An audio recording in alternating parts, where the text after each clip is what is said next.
indawo egcwele ubumdaka, indawo nje ehlala isaphula imithetho, indawo enobungozi. Kweminyaka emibini edlulileyo bangapha kwama-20 abantu abathi baxhonyiswa bambi babulawa kule ndawo. Abasebenzi abebefudula besebenzela inkampani yakwaSportnet ngelo xesha banikezelwa ezindlu ukuba bazisebenzise.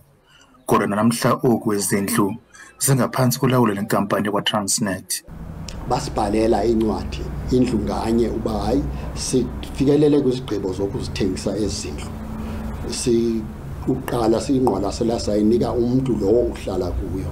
Bambi abahlali apha bazalwa ngeminyaka yo-1980 yaye abazikhaya limbi ngaphandle kwezi zindlu. Abantwana bayiva kusithiwa siyakhutsha kwezi zindlu, and bona abasenabo abazali babo batsha babazi into yokokuba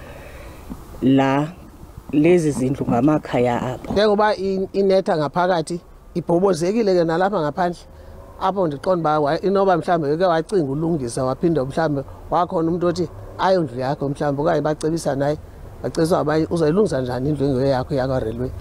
Kodwa yona ke imali iyaphuma barenta abantu. Imeko yokuhohloka kwezi zindlu ixhalabise ngakumbi kwabo badla umhlala phansi. Cingo luwile, akusikhuselekanga, namasela angenalula. Inzame zokufumana ukuphawula kwinkampani yakwaTransnet ngezi zindlu ziwe phansi.